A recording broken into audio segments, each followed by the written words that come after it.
Hello বন্ধুরা, good morning, শুভ সকাল। তোমরা সবাই কেমন আছো? আশা করি ভালো আছো। আমিও ভালো আছি। আমি রনিতা নতুন আরও একটি ব্লগ নিয়ে চলে এসেছি তোমাদের সামনে। তো এখানে দেখতে পাচ্ছ আমি সকালবেলা দাঁত মাজতে গিয়েছিলাম না, দেখছি বৃষ্টি পড়ছে। তো তখন দেখলাম এই রজনীগন্ধা ফুলগুলোতে না বৃষ্টি পড়ে দারুণ সুন্দর দেখতে লাগছে। তাই ভাবলাম মেয়ে একটা ভিডিও তুলে নিই। আমার এই ভিডিওগুলো তুলতে দারুণ লাগে। তো আর এই সাদা ফুলটা না আমার আরও বেশি ভালো লাগে। রজনীগন্ধা ফুল আমার খুব ভালো লাগে আসলে। আর তো এর ওপর বৃষ্টি পড়েছে, এত সুন্দর দেখতে লাগছিল। তো ভাবলাম না আগে এটার আমি ভিডিও করি, তারপরে কাজ করব। তো এখানে চলে এসেছি ভিডিও করতে। দেখতে পাচ্ছ দারুণ সুন্দর লাগছে না, তাই না? আমার তো খুব ভালো লাগে।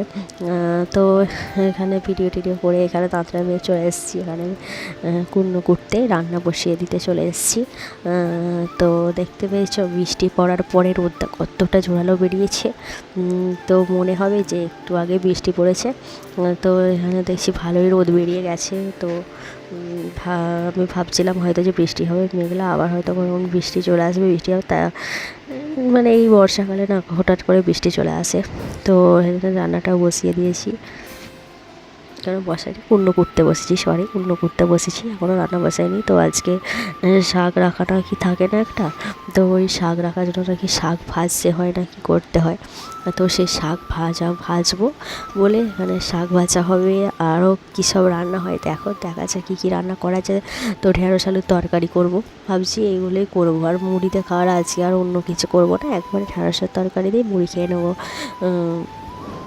এই বৃষ্টি পড়লে না কোনো কিছু কাজে যেন মন লাগে না, যেন মনে হয় যেন ঘুমাই। তো আমার মুখটা দেখে বুঝতে পারছো তো আমার খুব ঘুম পাচ্ছিল। জানি না কেন যে এত ঘুম পাচ্ছে। আর রাত্রিরে নিজেকে একটু কাজ করতে হয়, তো যে কারণে সকালবেলা উঠে খুব কষ্ট হয়। মনে হয় যেন আরেকটু বেশি করে ঘুমাই, কিন্তু বেশি করে তো ঘুমোতে পারি না, কারণ এদিকে কাজে লেট হয়ে যাবে। তাই সকাল উঠে পড়তেই হয়। তো কাজ করলে বেশ খুব সকালে উঠে ওদিকে যতটা রাত জাগি সেরকম বুঝে উঠি। তো 7টার মধ্যে 7:30টার মধ্যে উঠে পড়তে হয় প্রায়। তো আজকে 6:30টাতেই উঠে পড়েছি, বৃষ্টি পড়ছিল করছিল। আর একটু তাড়াতাড়ি উঠেই পড়লাম, কারণ যতক্ষণ শুয়ে থাকাই হবে, আর এদিকে লেটও হয়ে যাবে। তো ছেলের ঘুম হচ্ছে, তো ওইদিকে যতটুকুনটা পারি কাজগুলো করে নিতে পারবো, কারণ ছেলে উঠে পড়লে আর সে কাজ করতে দেবে না। এদিকে মা করে সবসময় ঘুরে বেড়াবে, ফোন চালিয়ে দাও পিছন ঘুরবে। তো না, আমি বললাম না আর শুয়ে লাভ নেই, একবারে করে নিই। তবে এখন কাজের চাপটা, তাড়াতাড়ি রান্না করার চাপটা থাকে না, কারণ তখন তোমাদের দাদাভাই রান্না নিয়ে যেত, যে কারণে তাড়াতাড়ি উঠে পড়তে হতো, রান্না বসে দিতে হতো। তো এখন তো সেই চাপটা নেই, তো একটু ঘুমিয়ে থাকাই যায়। কিন্তু তাও ভাবি যে আর বেলা করে করবো, উঠেই পড়ি, কাজগুলো করে নিই, এদিকে বরঞ্চ বসতে পারবো। তো বসার টাইম তো পাই না, প্রায় কাজ মিটতে 12:30 হয়ে যায়। তো থাক, আমি ভাবলাম তাড়াতাড়ি করে লাভ নেই, তাড়াতাড়ি রান্নাটাই বসিয়ে দিই, এমনিতেও রেস্ট নিতে পারবো না। তো এখানে শাকটা সেদ্ধ বসিয়ে দিয়েছি। তো এখানে সেদ্ধ বসিয়ে দিয়ে আমি বাটনা বাটতে চলে গেছি। তো বাটনাটা বেটে নেবো, ততক্ষণ সেদ্ধটা এখানে হোক, আমার বাটনা বাটা যাবে। তো দেখো এখানে করেছি ঢেঁড়স আলুর তরকারি, সর্ষে বাটা দিয়ে আদা বাটা দিয়ে। খেতেও দারুণ হয়েছিল আর দেখতেও দারুণ হয়েছিল। একটু বেশি করে সর্ষে দিয়ে করেছি, কারণ খেতে ভালো লাগে। তো এখানে ভাজবো বেগুন, আর দেখতে পেয়েছো বেগুন আর শাক ভাজা করেছি। তো বেলার দিকে দেখি একটু তিলের বড়া করার ইচ্ছা আছে, তিলের বড়াটা করবো পেঁয়াজে, তো খেতে ইচ্ছা গেছে। তো এখন এই কাঠের মধ্যে এই রান্নাগুলো করে নিয়েছি। তিলের বড়াটা না ঠান্ডা হয়ে গেলে ভালো লাগে না, তো ওটাকে ভাবলাম একটু বেলার দিকেই করবো। তো রান্নাবান্না ওদিকে কমপ্লিট করে নিয়েছি, করে নিয়ে আগে চলে এসেছি বিছানাটা গুছোতে, কারণ ছেলে সামনেতে বসে আছে। তো যেহেতু বৃষ্টি ওয়েদার, তো একটু ঠান্ডা থাকে, তাই ভাবলাম বিছানাটাকে গুছিয়ে দিই, ওকে খাটে তুলে দেবো, বিছানাটা গুছিয়ে তারপরে এদিকে কাজ করবো, গ্যাস ট্যাস পুছে নেবো, সব করবো। তো এখানে বিছানাটা গুছোতে চলে এসেছি, কারণ এলোমেলো হয়ে আছে, আর ও খাটে উঠলে না আরও করে দেবে, আর নামতে চাইবে না। তো আগে এগুলোই করে নিচ্ছি, খাটটা গুছিয়ে নিচ্ছি। এই ওড়নাটাকে আমি যখন লাইভ করি বা অন্য চ্যানেলে বা ভিডিও করি, তখন আমি এই ওড়নাটা লাগে। তো এটা কাছেই রেখে দিই। তো আমার ছেলে এটাকে টেনে না গুছিয়ে রেখে দিলে টেনে ওটাকে আবার নিয়ে আসবে, ওড়নাটাকে এদিকে পাতবো, ওদিকে পেতবে, শুয়ে ওটাকে এটার ওপর শোবে। মানে কী বলবো, আর ওড়নাটাকে না চারদিকে ফুটো করে কেটে দিয়েছে। তোমাদের দেখাবো একদিন কী অবস্থা করেছে। মানে ওইগুলোকে ভেতরে পুঁতি আছে না ওড়নাটাতে, তো সেগুলোকে টেনে মুখে করে তুলে কেটে দেয়। তো কী বলবো, এই করে আমার একটা স্কার্ফ রয়ে করে দিয়েছে, আর এই স্কার্ফটাকেও কিছু রাখেনি, এটাকেও টুকরো করে ফেলছে। মানে এত দুষ্টু হয়েছে কি বলবো।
তো ওদিকে ঘর গোছানো সব কমপ্লিট করে এখানে গ্যাসটা পুছতে চলে এসেছি।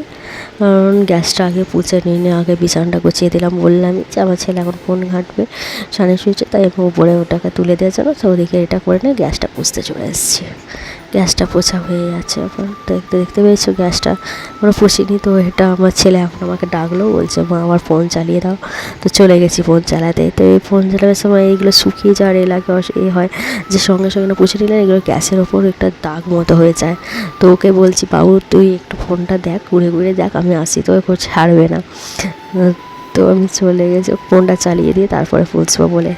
তো আমি এখানে পুষতে চলে এসেছি। মানে আমাকে যে কতবার দিনে ওর ফোন চালিয়ে দিতে হয় কি বলবো, বারবার ফোন চালিয়ে দাও ফোন চালিয়ে দাও। তোমাদের বাবুরা কিরম করে সব সময় যে ফোনটা যে দেখে তাও না, ফোনটা চলে যায় ও সাইডে খেলবে, কিন্তু ফোন চালিয়ে রেখে দিতে হবে। বুঝতে পারছো কী অবস্থা। তো যেহেতু আগে না ফোনে নেট মারতাম, তখন ফোনে রিচার্জ করতাম, তো বেশিক্ষণ যেত না, 2 GB দিক 1 GB দিক যাই দিক বেশিক্ষণ যেত না, কারণ ও দেখেই শেষ করে দেবে।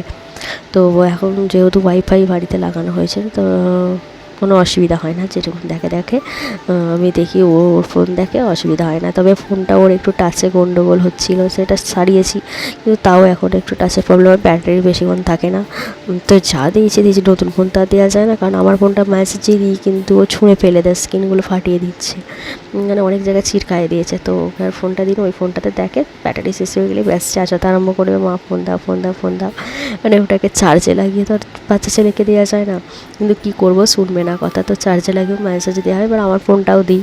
এবার যখন আমার ফোনটা দিই তখন আমার ভিডিও করতে অসুবিধা হয়, কারণ আমি এইখানে ব্লগ ভিডিও করে, যেহেতু ক্যামেরার ফোনটা লাগে বারবার, তো একদম শুনতে চায় না আমাকে দাও করে, তো একটু অসুবিধা হয়। তো অনেক ভিডিও সময় সময় কাজের সময় করা হয় না। তো যেটুকুনটা করে করি, তো ওর ফোনটা যতক্ষণ চার্জ থাকে ঠিক আছে, তারপরে আমার ফোনটা একটু একটু নেয়। তো দেখতে পেয়েছো এখানে কতগুলো বিস্কুটের প্যাকেট, 2-3টে বিস্কুটের প্যাকেট পড়ে আছে। মানে ও চকলেট বিস্কুট খেতে এতই ভালোবাসে আমার ছেলে, ও দিনে 3-4টে চকলেট বিস্কুটই খেয়ে যাবে। মানে এগুলো খায় বলে না, আর অন্য কিছু জিনিস খেতে চায় না, এইগুলোই খেয়ে থাকবে, চকলেট বিস্কুট। আর এই ডিপে ভাঙাটা দেখেছো ঢাকনটা, এটা আমার ছেলে ভেঙেছে। মানে ফোনটা চলেনি না, খুব রেগে গেছিলো, বিস্কুটের ডিবেটা সামনে ছিল, তো ওটাকে দিয়েছে ফেলে, দিয়ে ফেটে গেছে। মানে কী বলবো, তার ভাবতে পারছে কতটা রাগি, মানে প্রচুর পরিমাণে রাগি, এত জেদ, জানি না কেন এত জেদ হয়েছে। যে হ্যাঁ বলতে পারো হয়তো মায়েদের জন্য হয়েছে, কিন্তু না, আমরা তো ওকে সেরকম কিছুই করি না, মারছি, শাসন করছি, বকছি, ভালোবাসছি, তা ওকে পাল্টাতে পারছি না, একটু জেদ, একটু রাগি।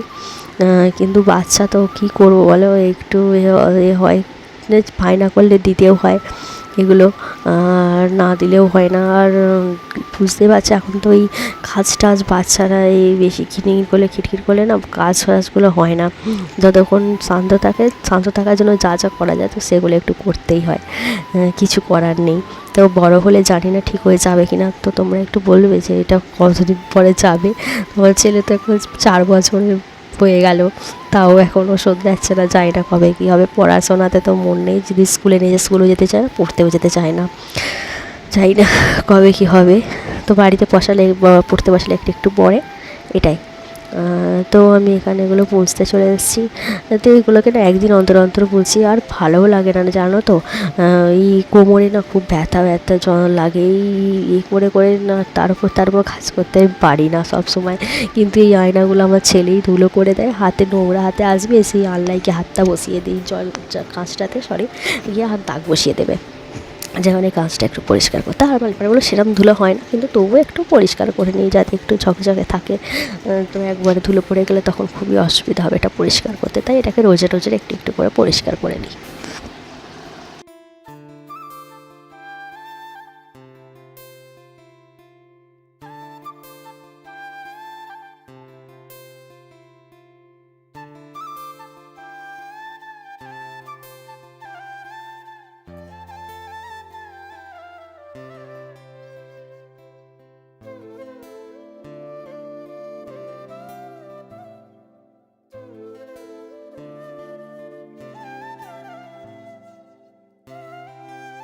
তো এদিকে পরিষ্কার করে চলে এসেছি ঘরটা পুছতে। তো ঘর পুছে নিয়ে এটা বারান্দাটা পুছছি, ঘর পোছা হয়ে গেছে। তো বারান্দাটা পুছে। আর এই যে এটা না ডাঁডিটা না ভেঙে গিয়ে না, আগের যে লাঠিটা ছিল সেটা ভেঙে গেছে। তো এটা একটা বাড়িতে ছিল, তো সেটা দিয়ে কাজ চালাচ্ছে, কিন্তু এতটা ছোট না, আমার অসুবিধা হয় খুব এটাকে দিয়ে পুছতে। আর যে নেতা দিয়েও যে পুষবো তাতেও আমার খুব কষ্ট লাগে, বুঝতে পারি না, কারণ কোমরে একটু খুব ব্যথা লাগে। একে তো কিন্তু কাজ করি, সেটা হেঁটে হয়ে কাজ করতে হয়, ঘাড়ে ব্যথা হয়, কোমরে ব্যথা হয়, আর তারপরে এই সকালবেলা আর পারি না এরমভাবে করতে। তো দেখতে পাচ্ছি আমি রান্না করছি, সেখানে 2 ঘন্টা 3 ঘন্টা সময় লাগে, বসে করতে হয়। আর তারপরে রাত্রিরে কাজ করি, সেটাও করতে হয় বসে, তো যে কারণে একটু অসুবিধা হয়। তো দেখি একটা ঘর পোছা রেখে আর কেনার ইচ্ছা আছে, দেখি কিনবো করে সেটা একটা কিনে নিয়ে আসতে হবে, কারণ এই ডাঁডিটা অনেকটাই মতো, তো খুব কষ্ট হয় এতে করে পুষতে। এই বারান্দাটা না চলাফেরার জায়গা, মানে ওদিকে একটা ঘর আছে ও সাইডে, আর এই ঘরটা মিডিলে, তারপরে হচ্ছে আমাদের পায়খানা বাথরুম ঘর। তো সেটা এইখান দিয়ে মধ্যেখান দিয়ে যাতায়াত করতে হয়, তো কল চল সব এই সাইড দিয়ে যেতে হয়, তো এটা বেশিক্ষণ ধরে পরিষ্কার থাকে না, এই পুছবো আবার খানিকটা পরে ধুলোই হয়ে যাবে। তো এটাকে না 3-4 বার করে বারান্দাটা মুছতে হয়, খুব অসুবিধা। আর ওদিকটা হচ্ছে মাটির, রান্না চড়াটা দেখেছো মাটির, তো ওই দৌড় থেকে এই দৌড়ে মাটি মারিয়ে তারপরে উপরে উঠতে হয়, তো যে কারণে এখানে ধুলো পড়ে যায়। তো এইটা আমাকে অনেকবার দিনে মুছতে হয়, মানে কী বলবো, কোমরে তো আমার ব্যথা ধরে যায়, তার উপর আমার ছেলে তো ধুলো করবে, নোংরা করবেই, মানে দুষ্টুমির শেষ নেই, বুঝতেই পারছো। তো অনেকটাই কষ্ট লাগে এরকমভাবে কাজ করতে। তো আমি দেখো চান টান সেরে চলে এসেছি, ছেলেকে বানিয়ে দিয়েছিলাম চাউমিন, তো খাইনি, এটা আমি খেয়ে নেবো যেটুকুন আছে। তো দেখি চাউমিনটা কেমন হয়েছে, তো ওকে করে দিয়েছিলাম চটজলদি একটুখানি করে দিচ্ছি শুধু ওর মতো, আমাদের আর করিনি। তো চাউমিনটা কিন্তু খেতে খুব ভালো হয়েছিল, খুব একটা রিচও না, শুধু এমনি তেল দিয়ে মাছ দিয়ে ভেজে দিয়েছিলাম। তো এখন আমার ভিডিওটা শেষ করছি, টাটা।